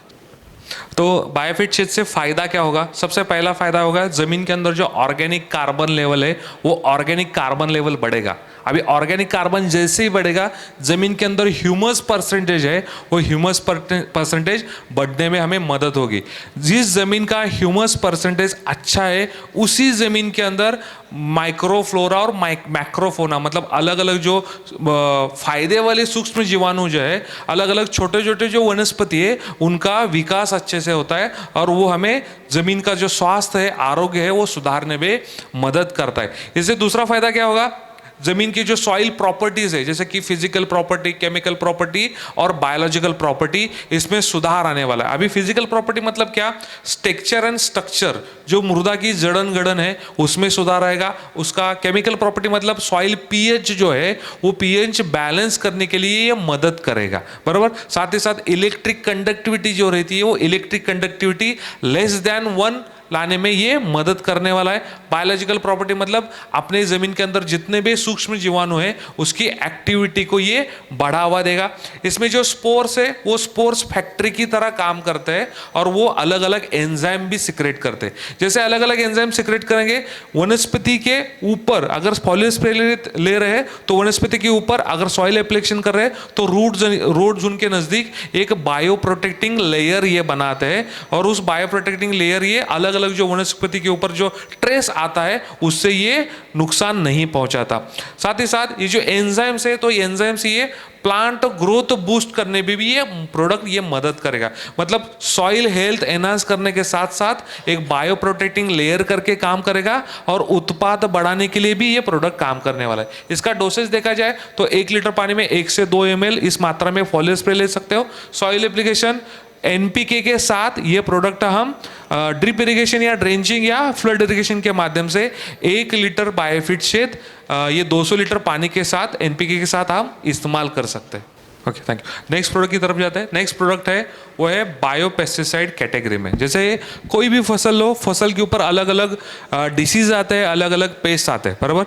और वो किस तरीके से डैमेज कर रहे हैं उसके हिसाब से अपने साइंटिस्ट लोग उसका सॉल्यूशन या दवाई बनाते हैं, बराबर। तो नेटसप ने यहाँ पे कॉमन सकिंग पेस्ट है, वो सकिंग पेस्ट अपने फसल के ऊपर ना आए इसलिए ये प्रोडक्ट बनाया है। मतलब इसमें कॉमन सकिंग पेस्ट में aphids, jassids, thrips, white fly, उसके बाद माइट्स, रेड माइट्स, ऐसे अलग अलग कॉमन सकिंग पेस्ट है। वो ज़्यादा डैमेज करती है फसल को और अपना नुकसान ज़्यादा होता है, फसल का उत्पादन कम निकलता है। इसलिए नेटसप ने इंटेक्ट करके ये बायोफिट इंटेक्ट करके ये प्रिकॉशनरी प्रोडक्ट लाया है। मतलब आपके फसल में सकिंग पेस्ट ना आए इसलिए ये प्रोडक्ट है। मतलब जैसे हम अपने घर में मच्छर ना आए, मॉस्किटो ना आए इसलिए ऑल आउट लगाते हैं, ये क्या है, प्रिकॉशन है, आने के बाद नहीं लगाते, वो ना आए इसलिए लगाते। वैसे ही आपके फसल में सकिंग पेस्ट ना आए इसलिए आप बायोफिट इंटेक्ट का इस्तेमाल कर सकते हो। बायोफिट इंटेक्ट का अगर कॉम्बिनेशन देखा जाए तो इसमें अलग अलग औषधि वनस्पति का एक्सट्रैक्शन है, हर्बल एक्सट्रैक्शन है, सेंटेला, शाहतीरा, अदितोरा, अलग अलग इसेंशियल ऑयल और कुछ यहाँ पे सेकेंडरी प्लांट मेटाबोलाइट भी हमने ऐड किए हैं। अभी ये जो इंग्रेडिएंट है, ये जो इंटेक्ट है, ये काम कैसे करता है, ये ओविसाइडल इफेक्ट करके काम करता है। मतलब जो मादा पतंग है, मादा कीटक जो है, आप जिस फसल पे इंटेक्ट इस्तेमाल किया है उस फसल का वो सिलेक्शन नहीं करेगी, वो अंडी पुंज वहां पे नहीं डालेगी। अगर वो अंडी पुंज वहां पे नहीं डालती तो वहां पे जो भविष्य में होने वाला प्रादुर्भाव है वो प्रादुर्भाव क्या होगा, वहां पे कम होगा। वैसे ओविसाइडल इफेक्ट करके काम करेगा। कुछ कुछ जगह पे अंडी पुंज है तो उसमें से हैचिंग करने के बाद जो इल्लिया बाहर निकालती है वो इल्लिया अच्छे से डेवलप नहीं हो पाती, क्योंकि उसको एक ओविसाइडल इफेक्ट पहुंच जाता है। एंटी फिडन करके काम करेगा, जो माउथ ऑर्गन है तो माउथ ऑर्गन को डैमेज करने का काम करेगा, तो वो अपने फसल के ऊपर जो रस शोषण करने का काम है वो नहीं कर पाएगी। रिपेलेंट करके काम करेगा, मतलब दूर भगाने का काम करेगा। और ग्रोथ रिटार्डन मतलब उसका जो शारीरिक अवयव जो है, विकास जो है, वो विकास रोकने का काम ये प्रोडक्ट करने वाला है। इसके अंदर जो सेकेंडरी प्लांट मेटाबोलाइट है वो एक सेमी पैरालिसिक इफेक्ट इंसेक्ट को देता है, उसकी वजह से वो इंसेक्ट धीरे धीरे मर जाता है। तो ये ओवरऑल इंटेक्ट देखा जाए तो 100% इको फ्रेंडली और इफेक्टिव सॉल्यूशन है। ये प्रिकॉशनरी फॉर सकिंग पेस्ट है, तो ये आप 2 ml पर लीटर पानी के साथ इस्तेमाल कर सकते हो, बराबर। इस प्रोडक्ट का साइड इफेक्ट हनी बीज के लिए बिल्कुल भी नहीं होता, लेकिन कुछ कुछ जगह पे, जैसे कि मलबेरी सिल्कवर्म जहाँ पे है, बराबर, तो मलबेरी सिल्कवर्म में जो लार्वा रहती है, तो लार्वा के ऊपर इफेक्ट आ सकता है क्या? हाँ, आ सकता है, क्योंकि ये रिपेलेंट करके काम कर रहा है। तो वो सकिंग पेस्ट को कैसे दूर भगाने का काम कर रहा है, वैसे लार्वा को भी दूर भगाने का काम कर सकता है। थोड़े कुछ हद तक वो नुकसान पहुंचा सकता है, बराबर। तो ये अपना पूरा जो प्रोडक्ट देखा जाए तो ये प्रिकॉशनरी फॉर सकिंग पेस्ट है। नेक्स्ट प्रोडक्ट जो है, इसमें और एक बात बोलना चाहता हूं मैं, जैसे कि जहां पे केमिकल इंसेक्टिसाइड का इस्तेमाल ज़्यादा हो रहा है, वहां पे रेजिस्टेंस तैयार होता है, बराबर। और वो रेजिस्टेंस तैयार होने के बाद वो इंसेक्ट आपका कोई भी केमिकल वाली दवाई रहे उसको रिस्पॉन्स नहीं देता। अगर वो रेजिस्टेंस हमें ब्रेक करना है तो बीच बीच में हम अपना बायोफिट इंटैक्ट वाला प्रोडक्ट क्या कर सकते हैं, इस्तेमाल कर सकते हैं, बराबर। हाँ, तो नेक्स्ट प्रोडक्ट जो है वो रैपअप है। अभी रैपअप क्या है, मतलब देखो, अपने फसल के ऊपर अलग अलग डिसीज आते हैं, अलग अलग रोग आते हैं। वो डिसीज मतलब क्या करता है, एक तो बैक्टीरियल रहता है, नहीं तो फिर फंगल रहता है, नहीं तो फिर वायरल रहता है। लेकिन सबसे ज़्यादा नुकसान देने वाले जो है वो है बैक्टीरियल एंड फंगल डिसीज। मतलब उसके जो स्पोर्स है वो फोर्स क्या करता है, आपके फसल को पत्ते के ऊपर, फूल के ऊपर, फल के ऊपर या स्टेम के ऊपर चिपक जाता है और वहां पे उनका शोषण करना शुरू कर देते हैं। मतलब वहां पे आपको पीला स्पॉट दिखाई देगा, येलो कलर स्पॉट दिखाई देगा, उसके बाद वो ब्राउन कलर का होगा, उसके बाद वो डेड होके ब्लैक कलर का हो जाएगा, बराबर। ऐसे ये अलग अलग बैक्टीरियल और फंगल डिसीज फैलते हैं। तो यहाँ पे ये जो रैपअप प्रोडक्ट है, ये आपके फसल के ऊपर बैक्टीरियल और फंगल डिसीज ना आए, प्रिकॉशनरी मेजर करके ये प्रोडक्ट निकाला है। तो ये नैनो टेक्नोलॉजी वाला प्रोडक्ट है, इसके अंदर बायोपॉलीमर और कॉपर बेस्ड नैनो पार्टिकल है और ये बहुत ही इफेक्टिव है। ये एंटी बैक्टीरियल और एंटी फंगल एजेंट करके काम करता है। अभी ये रैपअप प्रोडक्ट काम कैसे करता है, जैसे आप रैपअप का फॉलियर स्प्रे लेते हो या सॉइल एप्लीकेशन करते हो, मतलब पत्तों के ऊपर छिड़काव लिया या सॉइल एप्लीकेशन, ड्रिप इरिगेशन के माध्यम से पानी के अंदर से नीचे दिया, तो ये क्या करता है, एक प्रोटेक्टिव लेयर तैयार कर देता है। मतलब स्ट्रक्चरल बैरियर तैयार हो जाता है। वो स्ट्रक्चरल बैरियर की वजह से कोई भी फंगस रहे या बैक्टीरिया रहे, उसके स्पोर्स जो है वो आपके फसल को चिपक नहीं सकते। जैसे कि अभी बारिश चालू है, बारिश में अगर हमें बाहर जाना है तो हम ट्रांसपेरेंट रेनकोट पहन सकते हैं क्या? रेनकोट से हमारा शर्ट का कलर दिखेगा, अंदर का आदमी दिखेगा, लेकिन पानी अंदर नहीं आएगा। वैसे ये स्ट्रक्चरल बैरियर तैयार करता है और आपके फसल को बैक्टीरिया या फंगस का स्पोर्स चिपक नहीं सकता, बराबर। साथ ही साथ इसमें जो बायोपॉलीमर है, तो बायोपॉलीमर ये प्लांट डिफेंस सिस्टम जो है वो ट्रिगर करने का भी काम ये बायोपॉलीमर करते हैं। ये जितने भी बैक्टीरियल फंगल डिसीज है आपके फसल पे ऊपर ना आए, इसके लिए प्रिकॉशनरी मेजर करके इसका एप्लीकेशन है फॉलियर स्प्रे और सॉइल एप्लीकेशन, दोनों तरीके से ये प्रोडक्ट इस्तेमाल कर सकते हैं। प्रोडक्ट ये इस्तेमाल करते समय सिंगल सोलो प्रोडक्ट इस्तेमाल करना है, इसमें कोई दूसरा प्रोडक्ट मिक्स नहीं करना है। फॉलियर स्प्रे का डोज है 5 ml पर लीटर, मतलब 15 लीटर पानी में 75 ml, 75 ml।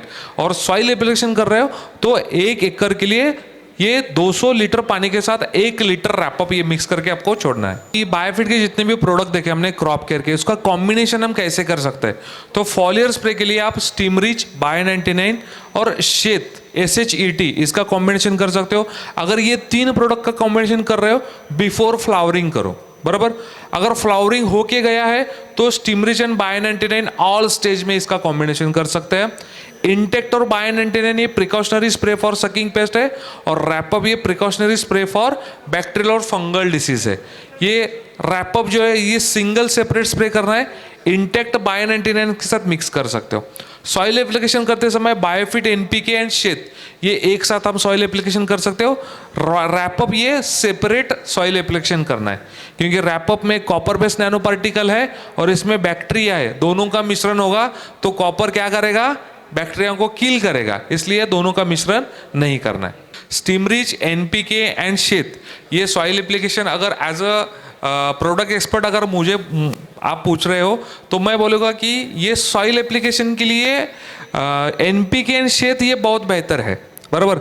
स्टिमरिच जो है वो स्टिमरिच का सम इंग्रेडिएंट ये सॉइल एप्लीकेशन में काम अच्छा करता है, लेकिन स्टिमरिच के 100% इंग्रेडिएंट जो है वो फॉलियर स्प्रे में अच्छे काम करते हैं।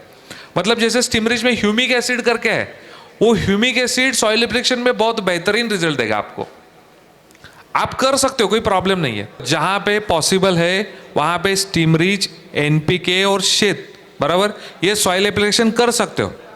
जहां पे पॉसिबल मतलब जहां पे प्लांटेशन क्रॉप है, अरेगनट है और कोकोनट है, वहां पे फॉलियर स्प्रे करना पॉसिबल नहीं है, वहां पे ये 3 प्रोडक्ट मिक्सचर करके आप सॉइल एप्लीकेशन दे सकते हो।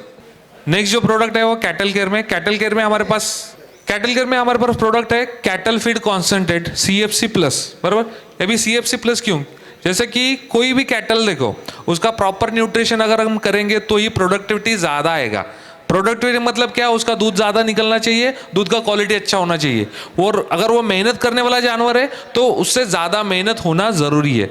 तो अगर देखेंगे इंडिया का अगर ग्राफ देखेंगे तो 85% कैटल जो है वो क्रूड प्रोटीन डिफिशियंसी वाले हैं, मतलब उनके अंदर प्रोटीन डिफिशियंसी है, और 70% जो कैटल्स है उसमें कैल्शियम और फॉस्फोरस डिफिशियंसी है।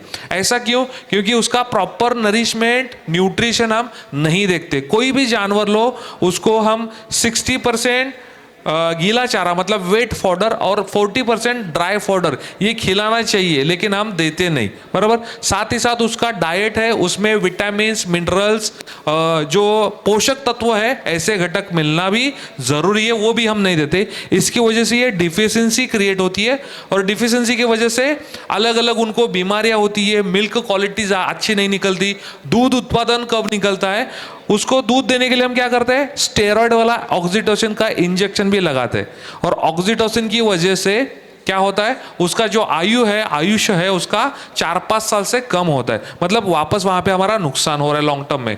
तो ये अगर प्रॉब्लम आइडेंटिफाई हुआ तो प्रॉब्लम के ऊपर सोल्यूशन क्या, तो सोल्यूशन ये की है, यहाँ पे जो जितने भी हम कैटल्स संभाल रहे हैं उसका वेट मैटर और ड्राई मैटर जो फॉडर जो है वो 60-40 इसके कॉम्बिनेशन में हमें देना है।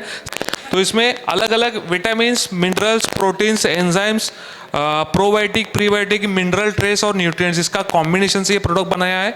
तो ये अलग अलग जो इंग्रेडिएंट्स है वो काम क्या करते हैं, सबसे पहले विटामिन में देखेंगे तो विटामिन ई है, ये इम्यूनिटी बिल्ड करने का काम करेगा। विटामिन डी कैल्शियम और फॉस्फोरस का एब्सॉर्प्शन रेट बढ़ाएगा। विटामिन ई रिप्रोडक्टिव सिस्टम जो है वो सुधारने में मदद करेगा। इसमें जो सेलेनियम है वो सेलेनियम की वजह से जो गाय में चार्ज होना और चार्ज होने के बाद हम जो इंसेमिनेशन करते हैं आर्टिफिशियल इंसेमिनेशन, वो होने के बाद वो चार्ज होने के परसेंटेज यहाँ पे ज्यादा आते हैं, और विटामिन ई ये रिप्रोडक्टिव सिस्टम भी बढ़ाएगा। उसके बाद जो मिनरल्स है तो हर एक मिनरल्स का एक महत्वपूर्ण रोल है, जैसे कि कैल्शियम फॉस्फोरस देखा जाए तो बोन स्केलेटन जो है वो मजबूत बनाने का काम करता है और मिल्क प्रोडक्टिविटी में बढ़ावा देता है। मैग्नीशियम, मैग्नीज देखेंगे तो ये अलग अलग हर एक जो मिनरल है उसका रोल, जैसे कि आयन की वजह से हीमोग्लोबिन और ब्लड ये सही मात्रा में जानवरों के अंदर रहता है। तो ये जितने भी मिनरल्स है उसका महत्वपूर्ण रोल इनके पशुओं के आहार में रहता है। प्रीबायोटिक और प्रोबायोटिक देखा जाए तो पूरा डाइजेस्टिव ट्रैक जो है, तो डाइजेस्टिव ट्रैक में, इंटेस्टाइन में और स्टमक में जो गुड बैक्टीरिया है उनकी संख्या मेंटेन करने में ये प्रोडक्ट मदद करता है। इसका अगर बेनिफिट अगर देखेंगे तो जो दूध देने वाले जानवर है वहां पे बेनिफिट क्या मिलेगा, तो यहाँ पे मिल्क प्रोडक्शन जो है वो यहाँ पे 10 to 15% से मिल्क प्रोडक्शन बढ़ने वाला है। फैट परसेंट जो है SNF% है वो 0.5 से 1% तक बढ़ेगी। जो लैक्टेशन पीरियड दूध देने का कालावधि है वो बढ़ेगा ड्राई पीरियड है, ड्राई पीरियड कम हो जाएगा। प्री और पोस्ट काविंग जो गाय भैंस का हेल्थ रहता है उसमें सुधार आ जाएगा, और जो काफ रहता है उसका एक अच्छा हेल्थ क्वालिटी कंडीशन मेंटेन रहेगा। जो मेहनत करने वाले जो जानवर है जैसे कि हॉर्स है, बुल है या कैमल है, तो उनमें ओवरऑल जो ग्रोथ है वो ग्रोथ अच्छी आएगी, उनका डेवलपमेंट अच्छा होगा, एनर्जी इंस्टेंट एनर्जी उनको मिलेगी, स्किन टोन जो है वो अच्छा मेंटेन होगा। जो पोल्ट्री फार्मिंग या गोट फार्मिंग होता है तो वहाँ पे ऑप्टिमम न्यूट्रिशन होके उनका जो मीट प्रोडक्शन होना चाहिए वो मीट प्रोडक्शन अच्छा होगा, मोर्टेलिटी रेट यहाँ पे आपको कम मिलेगा। तो यहाँ पे उसका डोसेज क्या है, अगर बड़े जानवर है तो 10 से 15 ग्राम पर डे, छोटे जानवर मतलब काफ या शीप गोट है तो 5 to 7 ग्राम पर डे। और पोल्ट्री के लिए पहले 10 दिन हम रिकमेंड नहीं करते, उसके बाद एवरी डे आपको 1 लीटर पानी में 1 ग्राम CFC प्लस मिक्स करना है। और वो जो पोल्ट्री में जो पानी के ट्रे रहते हैं बराबर, तो उसमें उसके माध्यम से आपको ये पोल्ट्री बर्ड्स को देना है। तो पहले 30 दिन के अंदर, मतलब ये 3 दिन के इंटरवल्स में, मतलब 3 दिन आप दे रहे हो, 3 दिन का आप गैप दे रहे हो, ऐसे 1 ग्राम पर लीटर पानी के साथ मिक्स करना है। और 30 डेज के बाद 2 ग्राम CFC प्लस पर लीटर वाटर इसके साथ मिक्स करके 3 दिन आपको देना है, 3 दिन नहीं देना है। ऐसे इंटरवल में आपको पोल्ट्री बर्ड्स में आप दोगे तो यहाँ पे भी आपको ज़्यादा फायदा होगा। नेक्स्ट जो प्रोडक्ट है वो है फिश फार्मिंग के लिए, फिशरी के लिए। तो इंडिया में फिश प्रोडक्शन कैसे होता है ये थोड़ा देखेंगे, इसके ऊपर मतलब ज़्यादा नहीं समझ दूंगा मैं। यहाँ पे मरीन वाटर फिशरी होती है और इनलैंड फिशरी होती है बराबर। तो हमारा फोकस है एक्वाकल्चर पॉन्ड में, मतलब जहाँ पे इनलैंड फिशरी हो रही है वहाँ पे। इनलैंड फिशरी का अगर ग्राफ अगर हम देखते हैं तो इंडिया ये वर्ल्ड में 2nd रैंक पे है, मतलब इनलैंड फिश फार्मिंग बहुत अच्छे से यहाँ पे हो रहा है। तो इनलैंड फिश फार्मिंग कैसे होती है, तो यहाँ पे लेक वाटर रहे या डैम वाटर रहे, वाटर रिजर्वर रहे, यहाँ पे ये फिश फार्मिंग होती है। या आर्टिफिशियल ऐसे पॉन्ड बना के वो भी यहाँ पे फिश फार्मिंग होती है। तो एक्वाकल्चर में हमारे पास 3 प्रोडक्ट है। तो एक्वाकल्चर में पहला जो प्रोडक्ट है एक्वाफीड कॉन्सेंट्रेट। ये एक्वाफीड कॉन्सेंट्रेट जैसे मैडम ने आपको नेचुरामोर बताया, मनुष्य के लिए नेचुरामोर है, पशुओं के लिए CFC प्लस है, और यहाँ पे फिश, प्राउन और श्रिम्प के लिए ये एक्वाफीड कॉन्सेंट्रेट प्रोडक्ट है।